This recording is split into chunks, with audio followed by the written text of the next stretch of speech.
Dear students, today we are going to discuss about the representation of NLP, representation and understanding of NLP and organization of NLP. Okay, so today we are going to discuss about two topics, that are representations and understanding of NLP and organization of natural language processing and understanding. Okay, so about the representation and understanding of NLP. The basic idea of this topic is, when we are giving some text, in what way we can give the text. Okay, when we are giving the text to the system, so what are the different notations that we will use when we are giving the text to the system. Okay, so this topic is explains about the different techniques, that are n-grams, hot encoding and bag of words, vector semantics, and different techniques it is going to discuss. Okay, so this topic is explains about the different techniques in which way we are going to give the text to the system. Okay, so the first topic is representations and understanding of NLP. What is the purpose of giving the text to the system? Okay, why do we care about the language? Is it not? To give a text is in the form of the language. Text is in the form of any language. We will give the text to the system, so that the system is interchanging, and it will convert to the binary code zeros and ones, and it will execute the related information. Okay, so the history of language genesis is repeated every time a baby starts to talk. Is it not? When a baby is going to talk, they will they will give a practice to that baby to communicate in their own language. Is it not? So here, like that, language began when humans started naming objects. Is it not? When the objects were giving a name, so that the people are calling to the objects with their own language names, and actions also, and phenomena which appeared in real life. According to the usage of their language, they are going to give the objects names, and it is called as. When looking at the belief in divine creation, something shared by billions of people, we can think of languages to be as old as humankind. Is it not? It is the language established not only, it is a decade, so many years back. Every time we write a short message, a tweet, a chart, an email, a post, or even a web page, an article, or a blog, at a book, we turn thoughts into words or symbols. Whatever that we want to write something or express, we use the languages. So that we can say thanks to the language. Is it not? Whatever the language is there, the language is representation of your ideas. Is it not? It is a representation of your ideas, and humans are able to turn invisible ideas into visible things naturally. Is it not? So human beings are using the languages to express their thoughts. So additionally, human thoughts become accessible to other humans. That is the process of communication, as well as to guess what, computers. If humans are able to reconstruct thoughts from words, could computers do this as well? Yes, computers also. The current trend, we are able to talk to the systems with our own languages. Is it not? So, with the recent hype called artificial intelligence, this subject, NLP is about artificial intelligence and machine language mainly is focusing, and it is quite useful to have computers able to process. Is it not? The idea of the subject is, it is able to process to the computers and understanding and generate human languages. Whatever the language that we are giving, it understands, and it is giving the reply according to our question. So Google Translation is a good example for this. And Google started by scanning a lot of books from university libraries. Is it not? When we try to trace something from the Google, it will give a list of the books. It will give a list of the books. For example, there are so many crores of the books. Okay, and that books it is going to translate, and it is going to translate in according to our convenient language. Is important, is it not? in translations and learning from that patterns between source and targets. Between source and what is the source that we requested? A request to the system is source and we are receiving is the target. Okay. So today we can say that thanks to Google Translate and its sequence to sequence models, that is, it is going to discuss about the neural machine translation, and we can access thoughts encoded in any language we do not speak it. Is it not? Even we don't know the language also, we can get the information by typing something from the Google, and we can get the information which the language even you don't know. So we can say the another example is text categorization. Text categorization, that is, humans are very good at grouping things into categories. Is it not? We categorize the things which are related to that. Is it not? It is as we know that array is one type of. Is it not? So we are categorizing. So in that way, human are able to is good at categorizing. That is, for example, good or bad. So they have been doing this for ages. Categorizing is going on from the ages. At the same time, humans are also very good at generating and recording information in the form of text. Okay. And according to Google, there are the number of books are in the world. That is, some crores of the books are entitled. And from the books, it is going to discuss and it is going to communicate with the books and it is going to display which is required. So at the same time, you really need to have those books categorized at least by genre. Is it not? So the number of books are there in the world are categorized. For example, it is comics, cooking, business, biographies, or techniques, or computers, or technology, or machinery, or mechanical. Is it not? So the number of books are divided into categories. In the same way, the system is also too easy to access the information. System is going to categorize the information. So let's go away from books for a moment, and there is an increasing number of people among us who don't read books. Is it not? And who prefer news feeds. They usually receive hundreds of messages, posts, or articles every day. We are receiving the information messages through our beloved persons through the text messages. So here we can see the question and answering. Questions and answering. What we are asking the system is question, and we are getting the answer from the system is answering. So this question and answering bots is another type nowadays. And imagine how much time you as customer support specialist would save if you could have a copy of yourself answering dozen of calls you are receiving every day from your clients. Is it not? That is what nowadays it is going on. See, the repeated questions is going to readily answer it. Is it not? So when you have something for a customer ID or whatever it is, the free call, is it not, 1800 something. So whatever the question, repeated questions is already mentioned, and from that answers you can get your required answer. Okay. And computer love numbers. Okay. Computer loves numbers. As we know, whatever the text that we are giving to the system, that text is converting into the machine language. Just now I told you, it converts into machine language, that is the binary system, that is zeros and ones. So the text is converting into binary system, and that binary system it is going to search according to our requirement, and it is again representing the binary number to women understanding language, and it is going to display. Now, why all this talk about language and computers?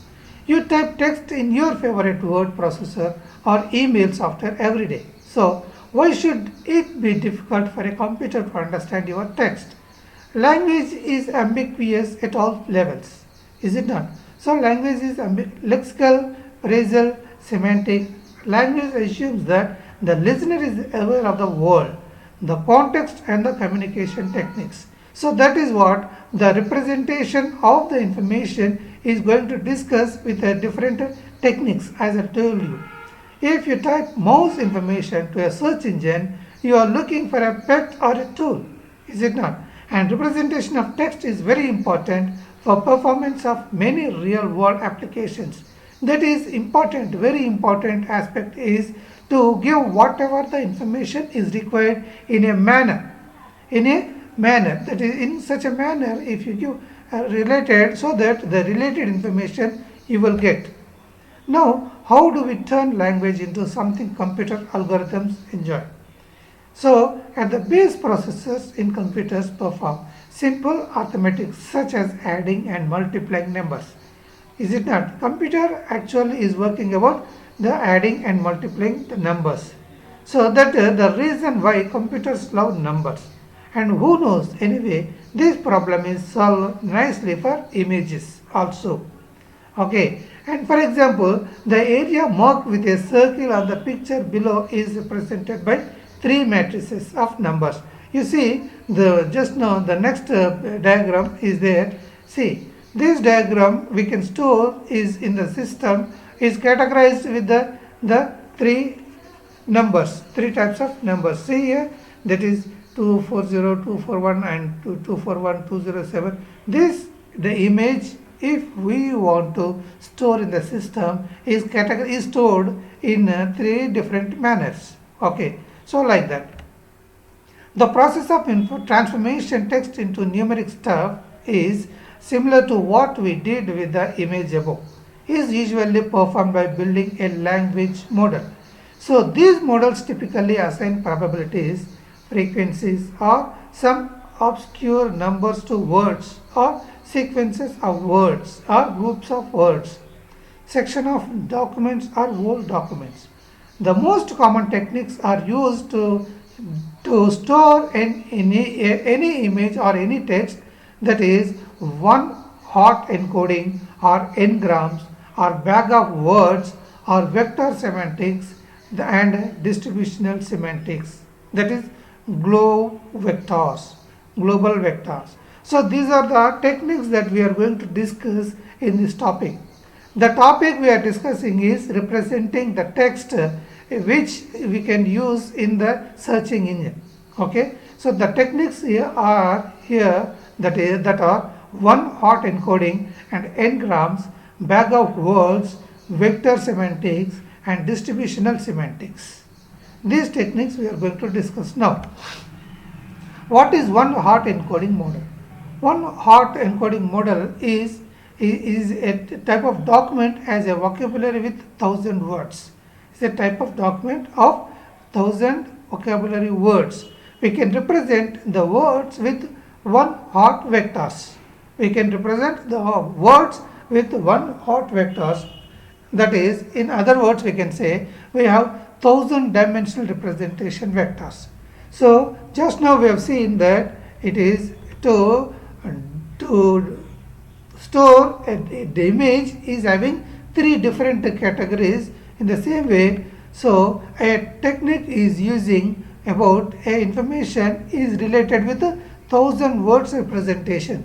1000 words representation. In other words, we have 1000 dimensional representation vectors. So in other words, we can say that it is 1000 dimensional representation vectors, and we associate each unique word with an index in this vector. So with each we can these words are associating with a unique word with an index in this vector. So this index vector, it is going to represent which is related with the required one. Say when a sentence is of a words, that words are going to be phrases, that is tags, that in the last class we discussed. Okay, so it is divided into parts, meaningful parts, so that a word can be retrieved. So it is associated with a unique word index, a unique word index table. In other way also we can say associated with a table index word. To represent a unique word, we set the component of the vector to be 1 and 0 out of all the other components. This is representing of ones and zeros, that is the machine language. whatever the information is stored in the system is either 0 or 1 representation. For example, you consider a statement that is the quick brown fox jumps over the lazy dog. So whatever the sentence it is formed is a combination of words are stored with zeros and ones in machine language. So that sentence is divided into words, and again every word is a combination of ones and zeros. As you know, we discussed about the addressing modes. We discussed about the addressing modes in the previous semesters. That is, addressing modes is explains about so in what way the word is going to represent.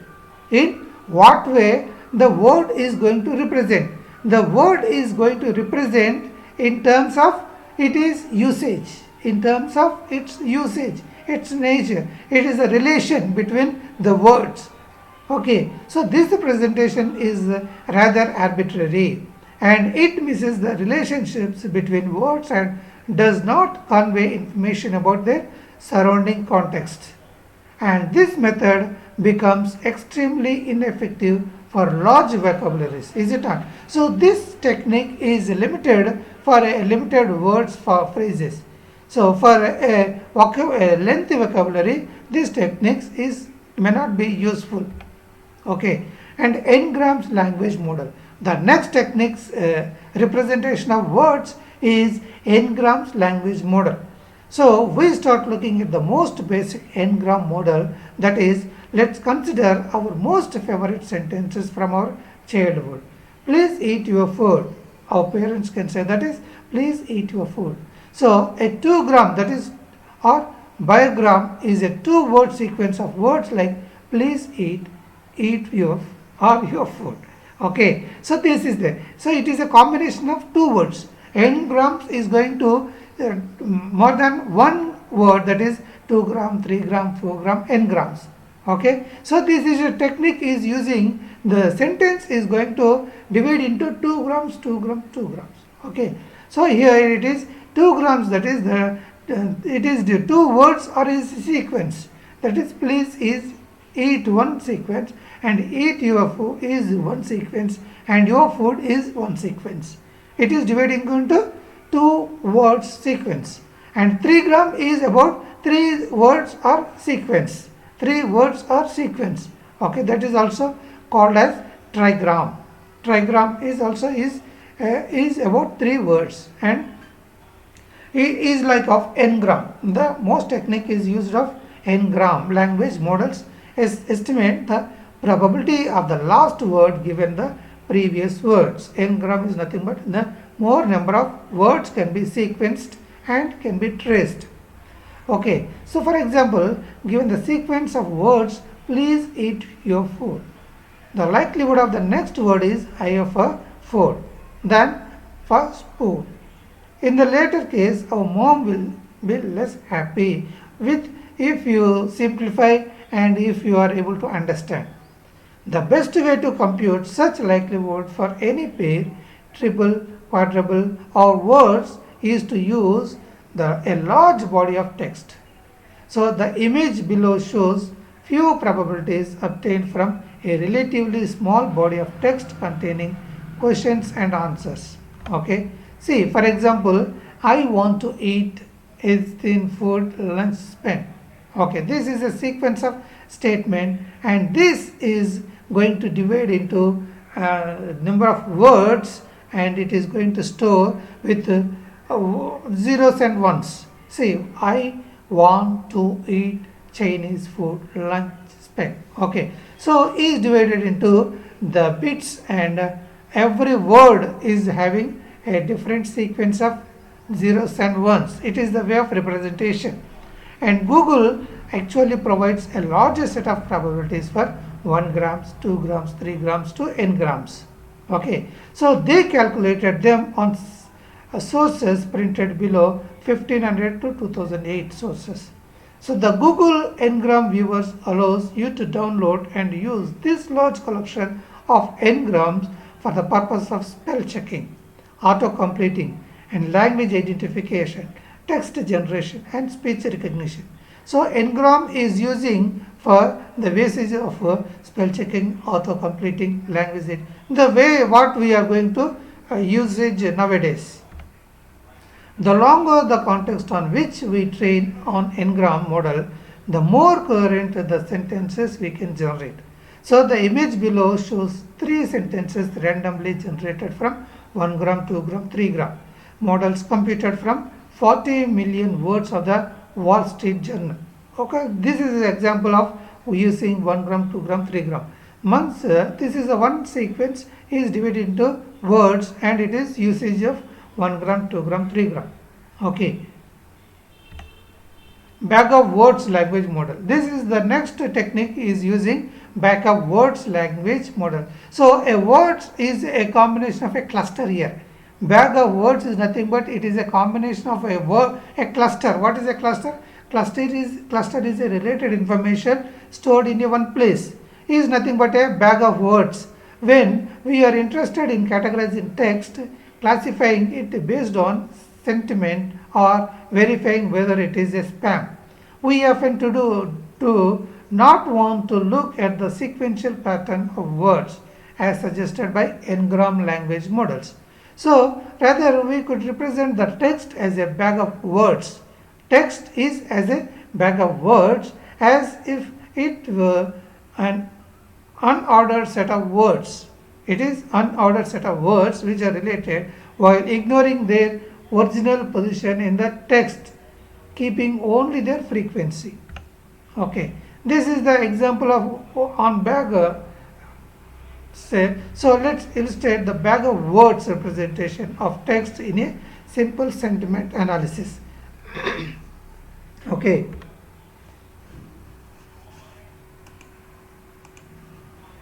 Simple sentiment analysis.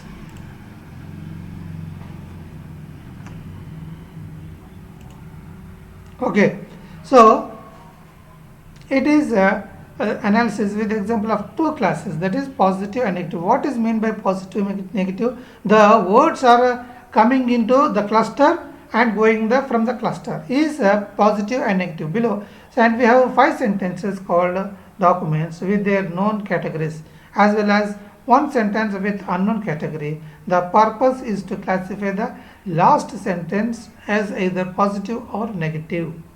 Okay, so this task is solved by a so-called Navy Bayes classifier. A Navy Bayes classifier is using in bag of words, so which uses the words frequencies in the bag of words of each class to compute the probability of each class C as well as the conditional probability of each word given as a class. Okay, as a class we can see as follows. See, and vector semantics. Vector semantics. This is the next technique is using the representation of words. So how should we represent the meaning of a word? The word mouse can be found in a lexical dictionary, but its plural form mice will be not be described separately, is it not? So when you find the word of a one sentence and plural of that word, you may not be get in a sequential way. Okay, so similarly sing as the lemma for sing, sang, sung will be described, but its tense forms may not be found. So how do we tell a computer that all these words mean the same thing? The word plant can have a different meaning depending on the context. Many times also we can observe when we try to find some word may not be get and in the list because the system is its way of thinking may be different. Okay, and what we are searching for a cause is different. So Telsa is building new plants. If you consider a sentence that is Telsa is building in new plants, climate change has a negative effect on plants.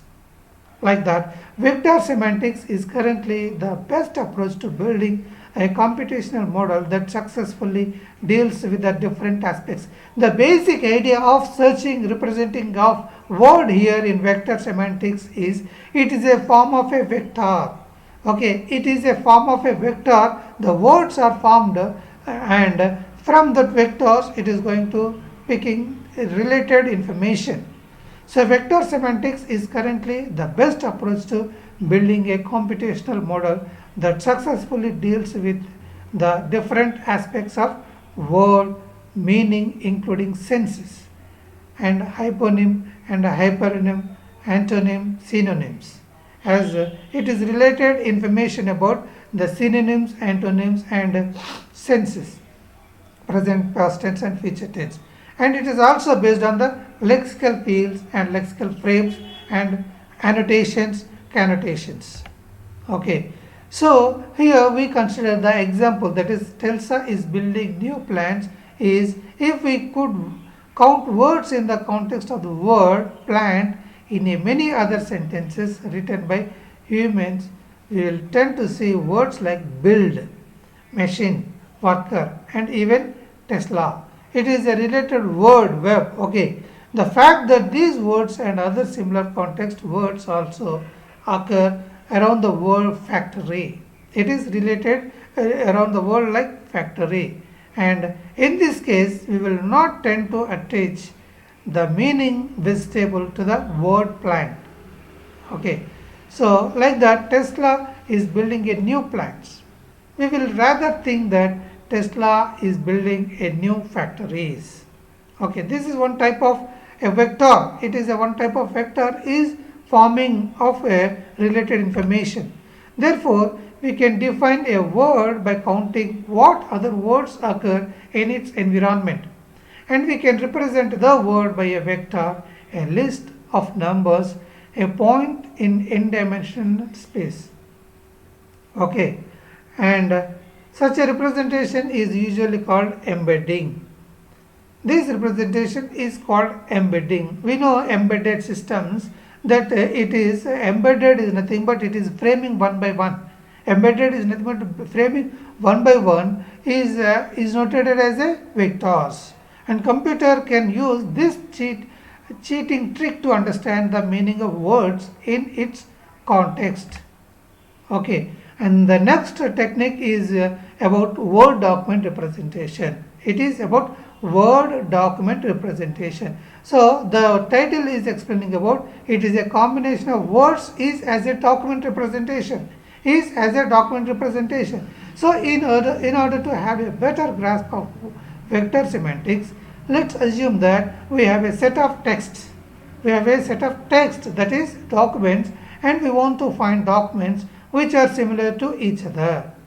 So this task is relevant in information retrieval, for example, in search engines where documents are web pages. Documents are as web pages, and the table tells us that the word battle occurs 7 times in the document Julius Caesar. So this table is also called a term document matrix. This table is also called term document matrix, which each row represents a word in the vocabulary and each column represents a document, a section, a paragraph, or a tweet, or an SMS, or an email, or whatever. Okay, so this is one type of representation of word, is a combination of word document and is a combination of the web pages. Consider is here as you like it, 12th night Julius Caesar Henry. This is a sequence of words, is a combination of a word document, and it is represented with the zeros and ones. And now we can represent each document by a document vector. It is a document vector, that is 7, 62, and 1 and 2. For Julius Caesar, for one or other sequence of words. Okay, so this sequence of words is a forming as a vector. So here you can see Julius Caesar of 1 on 7 and Henry of 4 by 3. It is a forming of a vector to retrieve the appropriate information of your required searching. Okay, like this. Next, word to word representation. Word to word representation. So by looking at the rows of the terms document matrix, we can extract word vectors instead of column and vectors. So as we saw, that similar documents tend to have similar words. So, words have similar vectors because they tend to occur in similar documents. Word to word representation is nothing but a word is a combination of words, related words. Okay, and it is tending to term documentation. It is tending to term documentation and matrix instead of documents. And we obtain the so-called word-word matrix, term-to-term matrix also called, that is term context matrix. Okay. Here we can see with an example, that is a word sequence. It is Hardwick computer data pinch. It is a combination of different words. The matrix above suggests that apricot and pineapple are similar to each other because pinch and sugar tends to appear in their context. It is grammatically or meaningfully the words are related to same, but similarity between two words U and W, V and W can be exactly computed using their corresponding words vectors. It is combining and dividing the into vectors. Okay. So that vectors are again going to give the equations, and the above example can similarity between digital and information equals. Digital and information equals. It is dividing into, and the cosine similarity between the word vectors 0, 1, 2 and 1, 6, 1. So by applying the formula above, we obtain the words are dividing which is frequently suitable, which is higher than the cosine similarity, that is 0.16 between apricot and information. So apricot digital information, that is a large data computer, it is 201016 and 201021, like that. So word vectors and cosine similarity are a powerful tool in dealing with natural language contents. And however, there are situations where they do not work out so well. So as we will see in the further next techniques. These are the one by one technique is using for what are the different representation of the words, and it is going for the higher and higher. Okay. So the next technique that is we are going to use is term frequency and inverse document frequency. Term frequency and inverse document frequency language model. So vector semantic model uses the raw frequency of the co-occurrence of two words. In natural language, raw frequency is very skewed and not very discriminative. As depicted in the histogram below, the word the is simply a frequent word and has roughly equivalent high frequencies in each of the documents. Obviously, see, the whatever the word is repeatedly is using will have the number of frequencies. It is a frequency is more, so that the term frequency, or that is the inverse document frequency, is used based on the word is repeatedly is using. Okay. See, what is the term frequency? Term frequency is the number of the term is using. The term or word frequency is calculated as the number of times the word appears in the document. Since a word appearing 1000 times in a document doesn't make that word 100 times more likely to be relevant to the meaning of the document. And we use the natural logarithm to downweight the raw frequency a bit. And words which occur 10 times in a document would have a term frequency is 2, and words which occur 100 times in a document means term frequency is 3, and 1000 times is meaning of term frequency is 4. It is the calculation is based on the 100 times in each, 100 times each, so that it is the repeating the number of times. Inverse document frequency. Term frequency, inverse document frequency. The document frequency of a given term or word is the number of documents it occurs in. Okay, so it is the inverse way of the documentation. Inverse way. The first one is the number of times it is repeated, and it is second time, that is inverse document frequency is likely you can say that the inverse of that first position, that is the negative side of the first position, that is number of times repeated is there and number of times it is not repeated is there here. Okay, so the inverse document frequency is the ratio of the total number of documents over the document frequency, and this gives a higher weight to words that occur only in a few documents, and and because of the large number of documents in many collections, a natural logarithm is usually applied to the inverse document frequency in order to avoid skewed distribution inverse document frequency. Okay, so with the combination with the equations, and we can find out the repeated word, that is as you like it, 12th 9th Genesis is a word is considering, and that word is repeatedly is using, so that it is given the numbering, and from that that frequency term frequency inverse it is trying to find out. Okay, and the next technique is using as word to vector language model. Word to vector language. Word is a combination of vectors. Word to vectors language. So representing words or documents by sparse and long vectors is not practically effective. So those vectors are typically sparse because many positions are filled by zero values. Is it not? So what is zero values? When a word is storing in the system with zeros and ones, and they are long because their dimensionality equals the vocabulary size or the document's collection 0. So what are word embeddings? Word embeddings, as opposite to sparse vectors, dense vectors may be more successfully included as features in many machine learning systems. So dense vectors also imply less parameters to estimate. So in the previous section, we saw how to compute the term frequency and term frequency inverse document frequency values for any word given.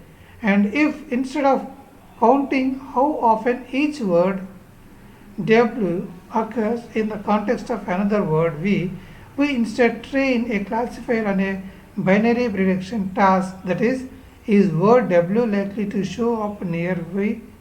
Then we can use that is the sequence of statements we considered here, and these become continuous vector representing of words.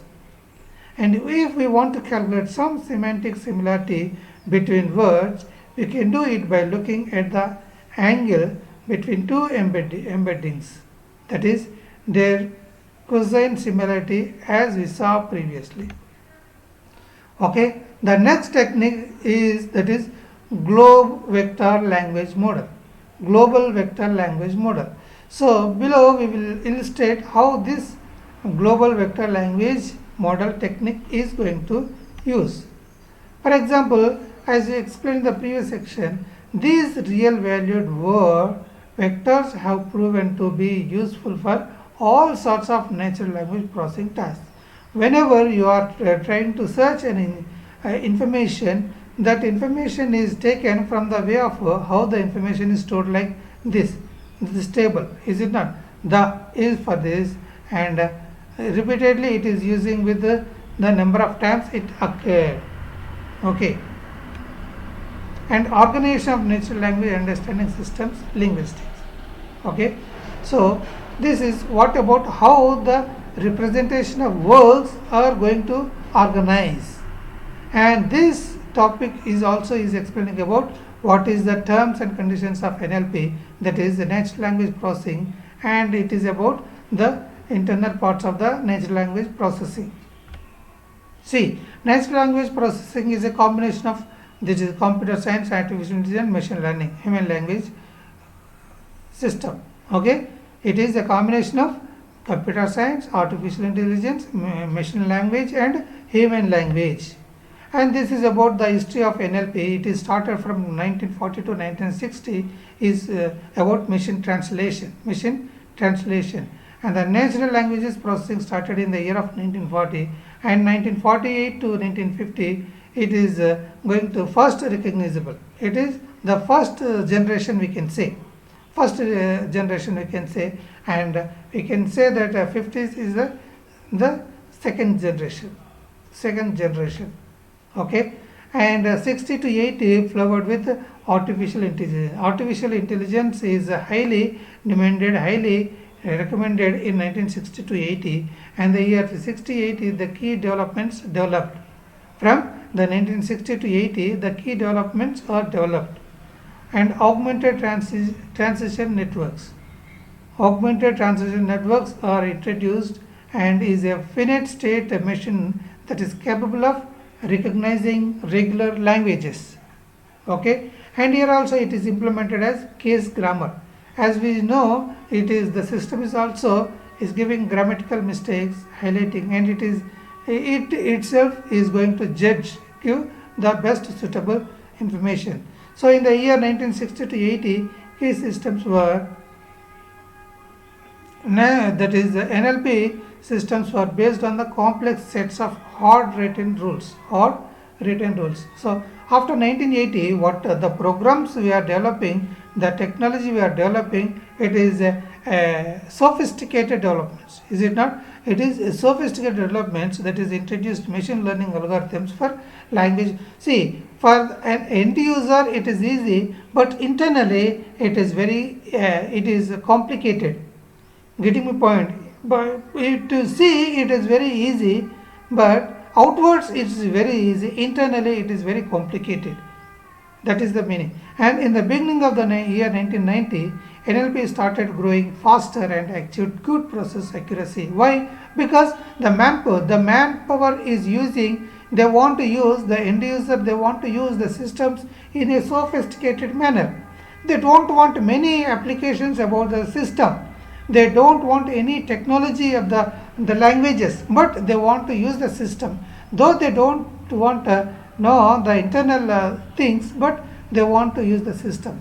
Okay, to use the system by an end user, so to represent the internal things will be very complicated. Internal things are very complicated. So advantages of NLP, as we know that NLP helps user to ask questions about any subject and get a direct response within seconds. Is it not? That is the way of NLP. We can ask, we can give anything so that we can get the response, immediate response. And NLP offers exact answers to the question, means it does not offer unnecessary and is it not? We don't want to waste our valuable time. Okay, so whatever the required information is needed, that we want immediately. And NLP helps computers to communicate with human in their languages, is it not? So that whatever we are able to talk in our language, it translates it to the machine language and it responds. And most of the companies use NLP to improve the efficiency of documentation processes and accuracy of documentation and identify the information from large database. Is it not? The basing having the databases, it is going to give the accuracy information. As there are the disadvantages of NLP, that is the NLP may not show context.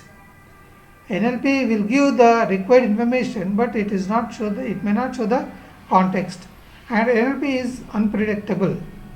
Okay, and NLP may require more keystrokes. Sometimes it is needed more keystrokes, and NLP is unable to adapt the new domain, and it has a limited function. Yes, it is or in other words, we can say it is whatever the information is kept in the system, only we can get it. Is it not? If you want to get a new one, the related information you have to keep in the system is limited. And what are the components of NLP? The components of NLP is NLU, that is natural language understanding, and natural language generation.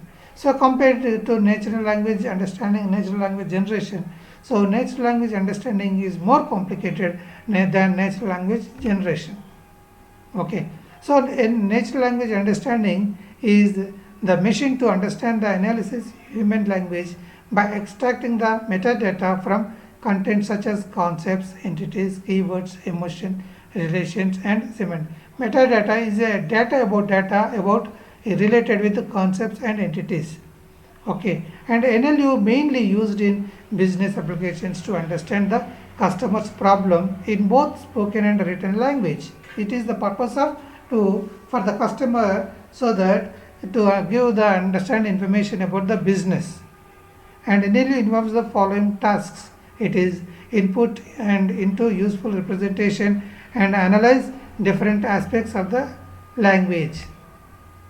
In the same way, NLG, that is natural language generation, and acts as a translator that converts the computerized data into natural language representation. So the way of representation is to represent to human understanding language. It mainly involves text planning, sentences planning, and text realization. Text planning, sentence planning, and text realization. So here we can say the differences between the NLU understanding and that NLG. Okay, natural language understanding, natural language generation. NLU is the process of reading and interpreting language, and NLG is the process of writing or generating the language. Okay, and in NLU the produces non-linguistic output from natural language inputs, and NLG is about it produces constructing natural language outputs from non-linguistic outputs. Okay, these are the applications of NLP, that is question answering, spam detection, sentiment analysis, machine translation, spelling correction, speech recognition, chatbots, information extraction, and NLP understanding. Okay, this is the question answer as you are asking and system is generating according to your requirement. And this is spam detection. When you have a spam mail, so the system itself is dividing and it is sent to spam directory. Okay, and this is sentiment analysis as you want to give your opinion, your the way of your expression, so system is also is giving according to the meaning of that opinion. Machine translation, as it is explained about the translation of the language, it is about the from one language to other language. And spelling correction is also, we can see that here with the example of embedded. What is the meaning of embedded of a context? Speech recognition also, we know that we can talk to the system in our language so that it will understand, it will represent, and it will give the information. Chatbot also is implementing is one of the important application of NLP. Is used mainly companies to provide the customers chat box. Whatever the required information will be forwarded. And information extraction is also there. By using NLP, we can get the required information. And NLP understanding just now we discussed. Okay, so this is the topics that we discussed today. It is a representation and understanding of the NLP and organization of NLP. Okay, so you go through this topic, and if you find any want to know more about, you can send to me, so to my mail ID, or we can communicate so that we can discuss about the subject. Okay, thank you.